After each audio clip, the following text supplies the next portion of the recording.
नमस्कार, मैं मयूर अलबेला। आप देख रहे हैं उदयपुर न्यूज़। इस वक्त हम लोग वाना मैनार में आए हुए हैं। जी हाँ, वही इतिहासकारी गांव जहां पर अपनी बहादुरी का परिचय हमेशा अपने मैनारिया समाज के लोगों ने दिया है। भली मुगलों से लोहा लेना हो, महाराणा की हर संभव मदद करना हो, या महाराणा के विश्वसनीय कहे जाने वाले पानेरी समाज के लोग, जो महाराणा तक पहुंचने वाला भोजन और जल उनसे ही होकर जाता था। और भली महाराणा प्रताप के साथ रहने वाले कल्याण जी पानेरी की कुर्बानी हो, ये वही गांव के लोग हैं, उन्हीं के वंशज धीरज जी पानेरी भी हमारे साथ है। सबसे पहले चैनल पे बहुत बहुत स्वागत है। धन्यवाद साहब, आपका भी। कल आपकी भी परीक्षा है। बिल्कुल साहब। पूर्वजों ने तो काफ़ी परीक्षाएं दी और उसमें हमेशा अव्वल रहे। राष्ट्रीय अध्यक्ष का चुनाव लड़ रहे हैं। सबसे पहले तो ये बताएं कि चीरवा से लेकर इंदौर तक समाज फैला हुआ है। सर्व ब्राह्मण समाज की बात करें तो ब्राह्मणों में भी सिरमौर है मैनारिया समाज। बिल्कुल साहब। उसके बावजूद भी सिर्फ 12,500 वोटर होना कहाँ तक उचित मानते हैं? सब कहीं ना कहीं जो है हमारे इतने नेतृत्व की कमी रही है कि वो समाज को एकजुट नहीं कर पाए जी। कहीं ना कहीं एक जाजम पे नहीं ले पाए। दूसरा, मयूर जी में बोले तो हमारा साजम समाज जो है ना, वो हमेशा जाजम व्यवस्था में रहा है, कभी भी कुर्सी की व्यवस्था में नहीं रहा है। हमारे यहाँ हमेशा जाज में लगती है। आप मीनार में देखोगे तो जमरा बीच पे जाजम लगती है, खरकार में जाजम लगती है, आप ढूंढेड़ा में देखोगे तेरस पे लगती है, वाना में लगती है, कवाड़ी में लगती है, भरसान में, हर जगह जाजम व्यवस्था है हमारी। पर हम हमारे बाप दादाओं ने हमेशा ही जाजम पे ही निर्णय लिए। पर कहीं ना कहीं 7-8 वर्षों में एक कुर्सी की व्यवस्था हो गई। कहीं ना कहीं समाज को जो है अपने एमएलए एमपी के टिकट के लिए जो है कुछ लोग जो है अपने हिसाब से उसको भुनाना चाह रहे हैं। पर यह परिप्रेक्ष्य सही नहीं है उनका कि वो अपनी जाजम व्यवस्था को बंद करके कुर्सी की व्यवस्था में लेके आए। जी। तो निश्चित रूप से जो है आपने देखा भी होगा मेरे पूरे वीडियो में कि मैंने 45 दिन की मेरी समाज की यात्रा में कहीं भी कुर्सी पे मैंने नहीं बैठा हूँ। मैं हर जगह, हर मंदिर, हर गाँव जहाँ भी गए हूँ मैं जाजम पे ही बैठा हूँ। और निश्चित रूप से हम जाजम की व्यवस्था वापस लागू करेंगे। और कुछ लोगों ने जाजम की अवहेलना करके, जाजम बोलना नहीं चाहिए, जाजम पे जूते ले जाने की पराकाष्ठा की है, तो निश्चित रूप से हम उनको जवाब देंगे और फिर पुनः जाजम की स्थापना करेंगे। अब हम किसी को जाजम पे जूते लेके चढ़ने नहीं देंगे सर। जी।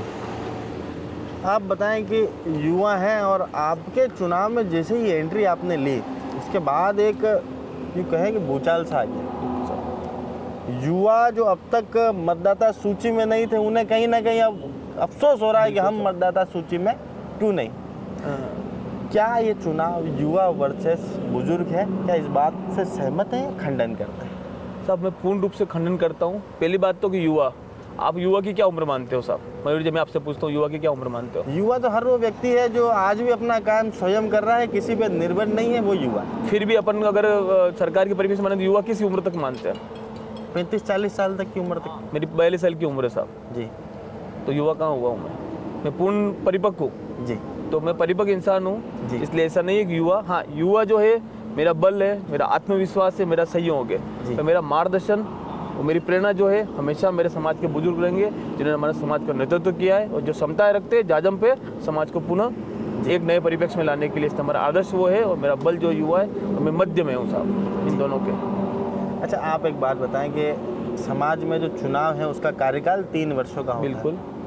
अभी जो आपके सामने आपके प्रतिद्वंदी हैं, भाईचारा तो है ये, पर आज की तारीख में चुनावी रूप में देखा जाए तो प्रतिद्वंदी है जसराज जी मेहता, जो 7 सालों से अध्यक्ष है।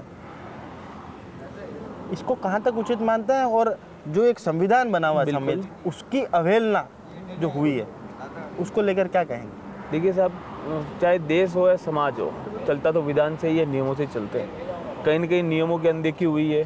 पर मैं उस परिप्रेक्ष्य में आपसे कुछ बोलना नहीं चाहूँगा, क्योंकि जो बड़ों के फैसले थे या कुछ भी था उस पर मैं बात नहीं करूँ तो अच्छा रहेगा। पर निश्चित रूप से अपन आगे की बात करेंगे कि अब समाज एक विधान से, एक नियम से और एक जाजम से चलेगा, और निश्चित रूप से सबको मौका मिलेगा, चाहे वो छोटे गांव का हो, बड़े गांव का हो, सामान्य हो, मध्यम हो या उच्च हो, सबको समान मौका मिलना चाहिए। और समाज की सेवा पद की लालसा नहीं है साहब, पर कहीं ना कहीं जो है समाज अगर दायित्व देता है तो कहीं ना कहीं वो जिम्मेदारी से उसको कार्य को कर पाता है। बाकी हर स्तर पे समाज की सेवा तो हर इंसान कर ही रहा है, ऐसा कहीं को पीछे रहता नहीं है। तो निश्चित रूप से अगर समाज चुनता है और ये दायित्व देता है तो मैं सबको आश्वस्त करता हूँ, निश्चित रूप से उनकी सभी अपेक्षाओं में खरा उतरूंगा और मेरे तन मन और मेरे सामर्थ्य के हिसाब से मैं समाज के लिए जो होगा मैं करूँगा ही करूँगा। एक मुख्य प्रश्न आपसे पूछना चाहते हैं कि आपने कई बार जिक्र, अभी आपके ही इंटरव्यू में आपने 2-3 बार जिक्र करा कि भाई कुर्सी व्यवस्था नहीं लाना चाहते हैं, कुछ लोग MP MLA बनना चाहते हैं, पर आपका समाज इतना बड़ा है। हम अगर मेवाड़ की ही बात करें तो एक विशाल समाज आपका है, बड़ा समाज है, अधिक जनसंख्या वाला समाज है। उसके बावजूद भी जो राजनीतिक रूप से प्रतिनिधित्व नहीं मिला अब तक, एक आध ऐसा मौका मिला पर उससे भी बुना नहीं पाए। बुरा नहीं पाया, राइट। इसको लेकर क्या कहेंगे? और समाज अगर एकजुट है तो वो दिखना भी चाहिए ना। अगर हम अपनी मांग एक पुरजोर तरीके से उठाते हैं तो कौन सी ऐसी सरकार है, कौन सी ऐसी ताकत है जो झुकती नहीं? मयूर जी, मैं आपसे वादा कर रहा हूँ कि आने वाले चुनावी माहौल में मेनेरा समाज अपनी महापंचायत लगाएगी। तो मैं आपसे निश्चित रूप से वादा करता हूँ कि 25 लाख मेनेरा एक जाजम पे बैठे रहेंगे 5 दिन के लिए। मैं आपसे वादा करता हूँ और हम सरकारों से बात करेंगे और वैसे ही बात करेंगे जैसे पंजाब में और यूपी में जाट और गुजर बात करते हैं और मारवाड़ में बिश्नोई और राजपूत बात करते हैं, वैसे ही बात करेंगे। सरकार अपने सामने खड़ी रहेगी और हम हमारा अधिकार मांगेंगे, चाहे उसके लिए हमें जयपुर जाना पड़े 25-50 हज़ार लोगों को लेके, चाहे दिल्ली जाना पड़े। अब हमारा राजनीतिक जो शोषण हो रहा है हम नहीं होने देंगे साहब। और साथ भी समाज को एक जाजम व्यवस्था पे लेके आएंगे, क्योंकि जाजम ही है जो बांध के रख सकती है, सब कुर्सी नहीं रख सकती। आप स्टेज पे कितनी कुर्सी लगाओगे साहब, बताइए जी, कितनी लगाओगे जी। तो जाजम सब एक समान है, वहाँ कोई ऊपर नहीं। समानता की बात से लेकर याद आया कि अभी हम आपके लोगों के गांव में गए, आपके गांव में गए जहां पर आपका जन्म हुआ, आपके पूर्वज वहां पे ही निवास करते थे। वहां पर एक जिक्र आया कि भाई समाज के चुनाव में पैसा, राइट, पैसे के दम पर जो व्यक्ति समाज के चुनाव लड़ना चाहते हैं, ये कोई MP MLA का इलेक्शन तो है नहीं कि पार्षद का चुनाव तो है नहीं कि हमें किसी भी कीमत पर सत्ता पानी है। समाज का कार्य तो आदमी इसलिए करता है ताकि समाज हित की बात कर सके। वहाँ पर पैसा लाना कहाँ तक उचित है? साहब ये कहीं ना कहीं जो है ना, मैं मानता हूँ साहब, समाज में करप्शन करना या समाज में भ्रष्टाचार करना समाज द्रोह है साहब, ये तो आप मानते हैं? जी, निश्चित रूप से जिनकी ये सोच है ना, तो कहीं ना कहीं वो द्रोह तो कर रहे हैं साहब जी। और हमारा समाज जो है संपन्न समाज है। सामान्य इंसान जो है मेरा समाज का, वो 50 लाख के घर में रहता है साहब जी। ये आप देख रहे हो। हम स्वाभिमानी लोग हैं और ये चीज़ मैं पूर्ण रूप से नकारता हूँ। हमारे समाज में जो है पैसों का प्रयोग हो रहा है, हाँ बल का प्रयोग हो रहा है, पर धन बल का प्रयोग नहीं हो रहा है साहब। आज के परिप्रेक्ष्य में आपको आपकी शक्तियाँ बताने के लिए गाड़ी भी लगानी पड़ेगी साहब। सोशल मीडिया का ये तो डिजिटल वार है, तो इसमें उसका प्रयोग भी करना पड़ेगा। तो साहब थोड़ा सा ये जो चुनाव जो हाईजेक हुआ है ना, वो सोशल मीडिया के कारण हुआ है साहब। अभी हम तो सामान्य गाँव में जा रहे हैं, जाजम पे बैठ रहे हैं, लोगों को अपनी विचारधारा बता रहे हैं, सब चीज़ें बता रहे हैं, पर कहीं ना कहीं जो है ना सोशल मीडिया ने इस चुनाव को हाईजेक कर लिया है, थोड़ा सा ये बड़ा दिखने लग गया है। बाकी ये पूरा जमीनी स्तर पे चल रहा है। हम लोगों से जुड़, आज मैंने डोर टू डोर किया मीनार में, हर गांव घर घर जाके हमने बड़े मत के लिए जो है उनसे बात करी है कि साहब हमें आप सहयोग करना। तो जनता के बीच में जा रहे हैं, इतने सारे गांव 200-250 गांव आप लोगों के हैं, उसमें आप गए भी होंगे, लोगों से बात करी होगी। पूरी 43 दिन का आपका चुनावी सफ़र अब तक रहा, क्या लोगों की क्या मूलभूत, क्या आपसे क्या उम्मीद रखते हैं लोग एक अपने नेता से, अपने राष्ट्रीय अध्यक्ष से क्या उम्मीद है उनकी? मयूर जी, मैंने 43 दिन में समझाया कि मेरे समाज को अध्यक्ष की ज़रूरत ही नहीं है साहब। हाँ, हमारे समाज को अध्यक्ष की पूर्ण परिपक्व समाज है हमारा साहब, अध्यक्ष की ज़रूरत नहीं है। हमारे समाज को एक ऐसी व्यवस्था की ज़रूरत है जहाँ समानता के साथ हम बैठ पाएँ, हमारे विचारों का आदान प्रदान कर पाएँ और हम चीज़ों को अच्छे से इम्प्लीमेंट कर पाए। हमारी वो व्यवस्था की लड़ाई हो रही है साहब। अध्यक्ष 2 साल के लिए होता है, केवल नेतृत्व के लिए अध्यक्ष चाहिए, बस नेतृत्व के लिए भी नहीं चाहिए साहब। खाली एक जो है जस्ट लाइक डमी पोस्ट है हमारे लिए ये। अध्यक्ष कोई बड़ी पोस्ट नहीं मेरे समाज के लिए। हमारा एक हर एक व्यक्ति, हमारा एक हर एक बुजुर्ग जो है ना, अपने आप में नेतृत्व करने की क्षमताएं रखता है, पर कहीं ना कहीं जो है ये पुरानी एक परंपरा है रही हुई हमारे समाज को एक जाजम करने की। तो हमारा जो मुख्यालय आवरी माता है, वहाँ से हमने चाहा कि हमारी एक जाजम व्यवस्था ऐसी हो जाए, अच्छी चली, 7 साल तक अच्छी चली व्यवस्था है। हमारे समाज में तो निर्विरोध भी किए हैं। अगर ऐसी जनबल की बात होती तो निर्विरोध हमारे गणपत जी होते ही नहीं। हमारी मीनार राजधानी उन्होंने बोला है, सब समाज सोकलों ने बोला है सब कर दो, एक बार कर दिया जी। इस बार भी ये व्यवस्था हुई, पर इस बार गांव साथ नहीं थे साहब, 15 लोग साथ में थे, तो 15 लोग समाज नहीं हो सकते। अगर 10, 20, 25 गांव अगर बैठ के बोलते सब इस बार करना, तो मैं भी मानता, वो भी मानते, सब मानते जी। 15 लोगों की जो अभी व्यवस्थाएं चल रही है, बंद कमरों की चल रही है, एकाधिकार की व्यवस्था चल रही है कि भैया हमारा एकाधिकार है, तो वो व्यवस्था लोग नहीं मान रहे हैं। आवरी माता का जिक्र करा था, आवरी माता में हमने देखा कि उनका चुनावी घोषणा पत्र, जसराज जी का चुनावी घोषणा पत्र में उन्होंने लिखा कि हमने आवरी माता में धर्मशाला बनाई और एक भादवा माता में हमने धर्मशाला बनाई। बिल्कुल। क्या धर्मशाला बनाना ही समाज का विकास है? समाज को और शिक्षा, चिकित्सा, बिल्कुल दूसरी मूलभूत आवश्यकता है। इतना बड़ा समाज होने के बावजूद भी एक भी IAS ऑफिसर, एक भी RS ऑफिसर आपके समाज से नहीं है। देखिए, आवरी माता की जो व्यवस्था है वो हमारे कार्यालय की व्यवस्था है। जी धर्मशाला जो है वो हमारे समाज में कोई अगर जाता है तो उनके लिए बैठक व्यवस्था है, रुकने की रात्रि माँ भगवती के यहाँ अगर जाते हैं तो रात्रि व्यवस्था है। बाकी हमारा मुख्यालय है, जी वो कोई बड़ा कीर्तिमान नहीं है समाज के लिए धर्मशाला। और साहब 7 साल में 2.5 करोड़ की धर्मशाला बनाना, अगर आप कीर्तिमान मानते हो किसी समाज का, तो मैं नहीं मानता हूँ वो कीर्तिमान हो सकता है। आप सोचिए 7 साल में 2.5 साहब पानी की मादरी 6.25 करोड़ का जीवन जिम जाती है सालाना, 4 नौरे 6.5 करोड़ रुपए का पानी की मादरी जीवन जिम जाती है साहब, हिसाब लगा लो। जी जी 365 दिन में 700 दिन जीवन होते हैं मादरी में। जी तो हमारा समाज तो उस तरीके से परिप्रेक्ष्य में है कि सालाना 10 करोड़ का जीवन जिम जाती है साहब। हमारे यहाँ एक जो शादी होती है उसमें कम से खाने का बजट होता है 2.5 से 3 लाख रुपए साहब, एक सामान्य इंसान का। जी, जी। हम इतने मेहमानों को और हमारे संस्कारों को मानते हैं, हम इस परिप्रेक्ष्य में रहते हैं। तो साहब उस समाज को जो खाने में 10 करोड़ रुपए सालाना अगर सेवा में और लोगों के मेहमानों ने लगा दे, उसमें 2.5 करोड़ की धर्मशाला क्या कीर्तिमान हो सकती है साहब। जी ये सोचने जैसी बात है ना। हम उस समाज में नहीं आते हैं या 2.5 करोड़ की धर्मशाला 7 साल में बहुत बड़ा कीर्तिमान हो। जी निश्चित रूप से उन्होंने अच्छा कार्य किया है, पर उसको नहीं बोलेंगे साहब। अभी हमें ज़रूरत है शिक्षा में नए आयाम स्थापित करने की, जी हमारे संस्कारों को पुनः स्थापना करने की, और कहीं ना कहीं जो हमारे संगठन को मजबूत करने की, और हमारे वित्तीय जो हमारा जो एक प्रकोष्ठ बनाने की, जब हम हमारे समाज को वित्त में बहुत मजबूत कर पाए। जी 40 देशों में साहब बनेरा समाज है, जी 255 गांव है। जी कितना बड़ा है सब गांव, हमारा समाज कितना बड़ा जी। है। और महानगरों की गिनती नहीं है सर, मुंबई, दिल्ली, कलकत्ता, हैदराबाद, सब जगह हमारे समाज के लोग हैं। जी इतना विराट स्वरूप है, इतनी बड़ी जो हमारी विरासत है, लेगेसी हमारी साहब, हम तो लेगेसी लेके जी रहे हैं। जी तो उसमें अगर अपन ये माने तो कीर्तिमान नहीं है। निश्चित रूप से हमें शिक्षा में कार्य करना है। आने वाले 15 साल में जो है हम 1500 से 2000 सरकारी अफसर सरकार में लगाएंगे। जी। ये बिल्कुल हमारा लक्ष्य है, चाहे परिणाम कुछ भी हो जाए। जी हमें जो सरकारों से बात करनी है, सब इलेक्शन जो है ना, 2 अध्यक्षों के लिए नहीं हो रहा है। जी ये हो रहा है अब सरकारों से बात करने के लिए, और निश्चित रूप से अब जो है सरकारों से ही बात करेंगे और हमारे अधिकार और ऐसी धर्मशाला तो हम गाँव बनवा लेंगे सरकारों से बात करके साहब। जी 2 लाख वोटर है हमारे पास, जी खाली 3 विधानसभाओं में बहुत जी। बड़ी संख्या होती है 2 लाख वोटर्स की। जी।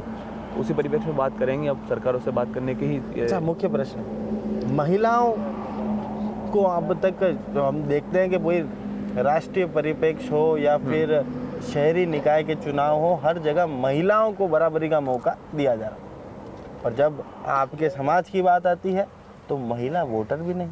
यस, मैं बताऊं सब, हमारा समाज जो है ना महिला प्रधान समाज नहीं, पुरुष प्रधान समाज रहा हुआ है। सर, पहले मौजूदा परिप्रेक्ष्य की मैं बात बता रहा करें। हूँ, उसी चीज़ बात कर रहे हैं। हमारे जो बुजुर्ग हैं और हमारी जो संस्कार व्यवस्था थी उसमें हमने पुरुष प्रधान व्यवस्था को आगे रखा है। जी आज हमारी बहन बेटियां, हमारी माताएं भी है, घूंघट निकालती है, उस परिप्रेक्ष्य में रहती है, तो वो भी इन कायदों को मानती है। और कहीं ना कहीं ये 45 साल पहले का जो है संविधान था, और अब 45 साल पहले महिलाओं को कितने अधिकार थे आप भी समझते हो, जी कितने थे? नहीं थे ना। जी। आने वाले 5 साल में हुए, तो कहीं ना कहीं जो है हम 7 साल में वो फैसला नहीं कर पाए महिलाओं के लिए, जो भी हम करना पड़ेगा। निश्चित रूप से जो है हमारी जाजम को हम पूछेंगे कि क्या हमें अपनी बहन बेटियों को मूल विचारधारा में लाना है। जाजम बोलेगी यस लाना है, क्यों नहीं हम उनको जोड़ेंगे, और निश्चित रूप से जोड़ेंगे। बहन बेटियों को और माताओं को क्यों नहीं जोड़ेंगे हमारे साथ, जोड़ना ही पड़ेगा। पर ये फैसला हमारी जाजम व्यवस्था करेगी।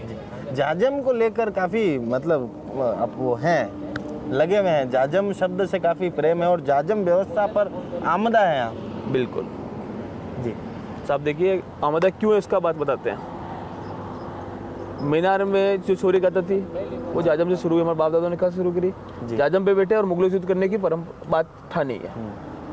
जब राज तिलक हुआ तो महाराणा जाजम पे बैठे, मेल नहीं थे साहब, और महाराणा का राज तिलक कहाँ हुआ है? जाजम पे। उदयपुर बसा तब दरबार आए तो जाजम पे बैठ के निशान किया राजधानी उदयपुर बनानी। तो हमारी मेवाड़ की परंपरा है साहब जाजम, हर जगह बोलते हैं साहब जाजम लगे दो भाई, क्या मेहमान आई गया, ये थोड़ी कुर्सियाँ लगे दो। जी तो अपनी तो बोली में भी जाजम है साहब, कि मेहमान आया लगाओ जाजम लगाओ बेवाड़ो। तो अपन उसी परिप्रेक्ष्य से अपने लिए सर्वमान्य जो है एक बराबरी का सिद्धांत है, और हमेशा ही अपन बराबरी में रहे हुए। तो कौन अपने लिए कुर्सी वाला है, कौन अच्छा, नीचे अब वाला तक है। जो चुनाव हुए 2 जोन में शायद चुनाव हो चुके हैं आपके। एक तो पानेरू की मादरी जो बिल्कुल सभी के लिए बराबर क्षेत्र था, आपके लिए भी। कल जो चुनाव हुए वहाँ पर आप निवास जरूर इंदौर करते हैं, बिल्कुल बिल्कुल, पर वो क्षेत्र जसराज जी का वहाँ से उनका गांव है, तो वहाँ पर भी आपने अच्छा कंपटीशन दिया। पर अब जो ये 2 क्षेत्र हैं ये चुनौती हैं, क्यों? क्योंकि यहाँ आपकी जन्मस्थली है, मजबूत आपका क्षेत्र है। क्या अपील करना चाहते हैं जो 2 बचे हुए जोन हैं उनकी वोटरों से, क्या अपील करना चाहते हैं, क्योंकि बेटे हैं यहाँ के? बिल्कुल सबसे पहले बताता हूँ, आपने बोला ना कि मेवाड़ मेरी जन्मस्थली है, उदयपुर मेरी जो है मेरी कर्मस्थली है, जी और उसके बाद मालवा भी मेरी कर्मस्थली है साहब, और मेरी आध्यात्मिक स्थली भी मालवा है। जी बिल्कुल। तो अगर मैं सोचूं कि मेरा जन्म मेवाड़ में हुआ है, मेरा जो कर्म और मेरा जो बचपन निकला है वो सब निकला है मेरा उदयपुर मादड़ी में निकला है, और मेरे आध्यात्म और मेरा जो व्यापार है वो सब मालवा में साहब। जी ठीक है, तो कहीं ना कहीं, और मैं तो साहब हूँ ही मेवाड़ का, चित्तौड़ अपनी राजधानी रही हुई, चित्तौड़ क्या अपने लिए सब अपना ही है सब। तो मैं तो तीनों जगह सर पूर्ण मुझे मानता हूँ, मुझे सपोर्ट मिल रहा है, सबका स्नेह मिल रहा है, और मैं मानता हूँ सब मेरे आंतरिक मन से जो है ना मुझे प्रेम कर रहे हैं साहब, सपोर्ट नहीं कर रहे हैं जी, प्रेम कर रहे हैं मेरे से आंतरिक मन से, और ये परिणाम भी बताएगा कि मेरे से कितना प्रेम कर रहे हैं। ये परिणाम देखोगे, और उस तरीके से परिणाम देखोगे आप, ये सब जो है ना आश्चर्यचकित हो जाएंगे साहब। किसी के पास ये मशीन नहीं है कि मादड़ी में हम 1000 वोटों से प्लस हो गए, मेरे पास भी नहीं है और सामने वाले के पास, आपके पास भी नहीं है जी। ठीक है, मालवा में कोई मशीन नहीं है, कोई कहने वाले कह ले साहब हमने 1500 वोटों में से 1000 वोट उनको चले गए, तो ये आप कैसे मानोगे साहब? तो ये सब फालतू बातें, गुमराह करने की बातें। मैं मानता हूँ कि समाज मेरे को स्वीकार कर रहा है, समाज मेरे को स्नेह के साथ स्वीकार कर रहा है, और समाज के साथ जो अपेक्षाएं हैं मैं पूरा करूँगा जी। तो हमारी विशेष मुलाकात थी भंवर धीरज जी पानेरी से, जिन्होंने स्पष्ट यहाँ पर करा कि समाज को एक जाजम व्यवस्था पर लाने की आवश्यकता है। विगत 7 सालों में जो जाजम व्यवस्था के साथ खिलवाड़ यहाँ पर किया गया है उसे पुनः स्थापित करने की आवश्यकता है। महिलाओं की भागीदारी के लिए भी स्पष्ट कहा है कि जाजम व्यवस्था से पूछेंगे, अगर महिलाओं को उनके हक अधिकार दिलाने की बात है तो वो भी दिलाए जाएंगे, क्योंकि बहन बेटियों को हक अधिकार देने चाहिए। साथ ही इन्होंने स्पष्ट करा कि नव मतदाता को जोड़ने का पूर्णतः प्रयास यहाँ पर रहेगा। 2 जोन के मतदान बाकी हैं, कल तीसरे जोन के मतदान होने हैं, 17 तारीख के दिन चौथे जोन के मतदान है, 17 तारीख शाम को मतगणना होगी। मत पेटी से इस बार क्या जिन निकलेगा, क्या समाज में बदलाव होगा, क्या युवाओं के चहीते भंवर धीरज पानेरी इस बार राष्ट्रीय अध्यक्ष बनकर इस पूरे जो मेवाड़ क्षेत्र है इसका नाम पूरे राष्ट्रीय स्तर पर रोशन करेंगे। तब तक जुड़े रहे हमारे साथ। जय हिंद, जय भारत, जय मेवाड़।